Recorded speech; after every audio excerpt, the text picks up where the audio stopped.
קיום בעולם, אומר לנו שכבוד קדושת הרבי מלובביץ' הקודם, חותנו, הוא מלך המשיח של דורנו, הוא הנשיא היחיד של דורנו, והרבי אומר ונשמתו בי, אני ממשיך דרכו. זאת אומרת שהרבי אומר לנו מפורשות שאנחנו צריכים לדעת, והרבי גם אומר מפורשות שהדור שלנו זה הדור האחרון לגלות והדור הראשון לגאולה, ופתאום אנחנו רואים פתאום כזה אלם ואסתר שכביכול הרבי נפטר. זה התיקון לחטא העגל, לדעת שהוא חי וקיים, לדעת שמה שכתוב במסכת תענית דף ה' עמוד ב', יעקב אבינו לא מת. אומרת הגמרא, אבל לכאורה חנתו החונטים וספדו הסופדים את יעקב אבינו. אז איך אנחנו אומרים שיעקב אבינו לא מת?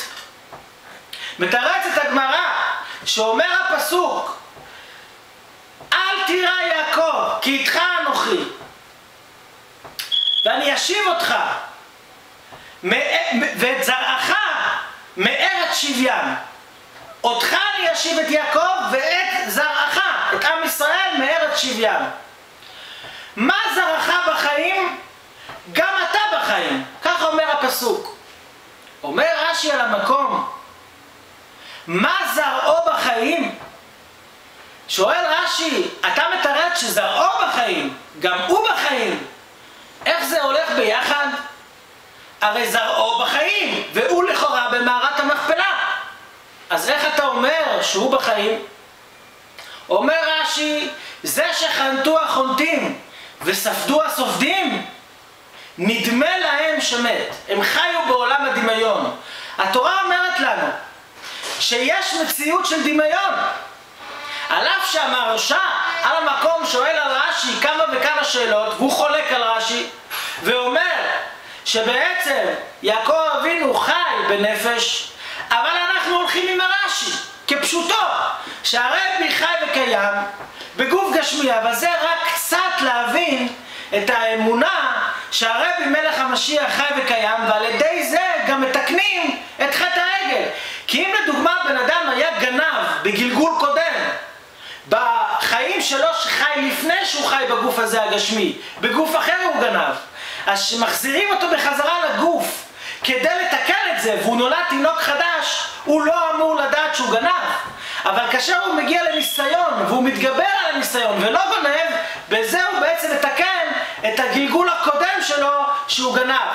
אותו דבר גם אנחנו, בזה שאנחנו חיים את הרבי, חיים את משה רבינו, ואנחנו יודעים שמשה רבינו לא מת, יודעים שיעקב אבינו, נשיא ראשי תיבות, ניצוצו של יעקב אבינו, הרבי נשיא דורנו חי וקיים, בזה אנחנו בעצם מתקנים את חטא העגל.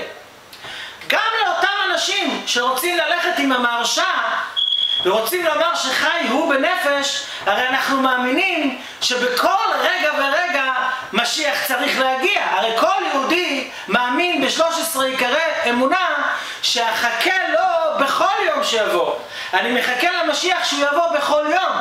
אז אם אני מחכה למשיח שיבוא בכל יום, ויש גמרא במסכת פסחים וגם בתוספות שמבארת שיבוא משיח, צדיקים יקומו עוד לפני ביאת המשיח, אז גם לפי מי שרוצה להגיד שהרבי נפטר, הרי הוא גם יקום לפני ביאת המשיח. אז מה אכפת לך שהוא יהיה משיח? זה בעצם העניין, לבאר קצת לאנשים שהם לא חסידים, לבאר להם קצת את התמיהה שהם שואלים, מניין לחסידי חב"ד שהרבי מלך המשיח? כן, הרבי מלך המשיח יש לו מגילת יוחסין לרבי הזקן. הרבי הזקן יש לו מגילת יוחסין למהר"ל מפראג. המהר"ל מפראג יש לו מגילת יוחסין לדוד המלך, בן אחר בן. אז מה אנחנו בעצם יודעים פה? אנחנו יודעים שהרבי מלך המשיח חי וקיים. כדי לבאר הלאה, אחרי שאנחנו יודעים את המיוחדות של עם ישראל, שעם ישראל חי וקיים, והתורה רואים אותה בעין החומרית, במתן תורה רואים את הקדוש ברוך הוא בעין החומרית, אנחנו מבינים למה כתוב יפה שעה אחת בתשובה ומעשים טובים בעולם הזה מכל חיי העולם הבא. דהיינו, יותר טוב ויותר נעלה לקיים מצווה מעשית, תפילין, לאכול כשר, ללכת למקווה, בעולם הזה, יותר מגן עדן. דהיינו, צדיקים גדולים שיושבים בגן עדן, פחות טוב פחות נעלה מאשר יהודי יושב פה בעולם החומרי הקשה הזה ומקיים פה מצוות צדקה. איך זה מבואר? מה ההסבר לזה? בגלל שבגן עדן בעצם הנשמה לא יכולה לשנות את העולם. היא יכולה להשיג, היא יכולה להבין מה שהיא למדה פה בעולם החומרי, היא יכולה להבין את השורש ואת הסיבה למה שהיא למדה ולמה שהיא קיימה בעולם הזה, וזה תענוג גדול. אבל היא לא יכולה לשנות את העולם. נשמה בגן עדן בלי גוף לא יכולה לשנות עולם. אבל יהודי, ברגע שהוא מתפלל, וברגע שהוא מניח תפילין, הוא מוריד חיות בעולם, יותר שגם הצדיקים הגדולים בגן עדן מתפרנסים מאותו יהודי. מקבלים את החיות שלהם מאותו יהודי שמקיים מצוות מעשיות. כדי להבין את זה יותר, ניתן לזה משל. אתם יודעים שיש שחקנים שמשחקים במגרש כדורגל באצטדיון, ויש את הצופים. הצופים יכולים לראות את הכדור, איך שהבקיע גול בשער, ונהנים ומוחאים כפיים. הם אבל לא יכולים לשנות את המשחק. מי שמשנה את המשחק זה השחקן בעצמו. אבל השחקן, הוא לא רואה את כל התמונה מלמעלה, והוא לא נהנה, הוא מתייזע. זה בעצם כביכול המשל להבין מה ההבדל בין יהודי, להבדיל אלף הבדלות, בין יהודי שמקיים מצוות, כמובן המשל הזה להבדיל אלף הבדלות בין שחקנים לבין לימוד התורה. שיהודי שמקיים את המצוות ולומד את התורה הוא בעצם משנה עולם. הוא בעצם מעביר חיות חדשה מאין סוף ברוך הוא לכל העולמות כולם, לדומם, לצומח ולחי ולמדבר ולכל הצדיקים ולכל העולמות העליונים. מה שאין כן הצדיקים והמלאכים בעולמות העליונים הם לא יכולים לשנות.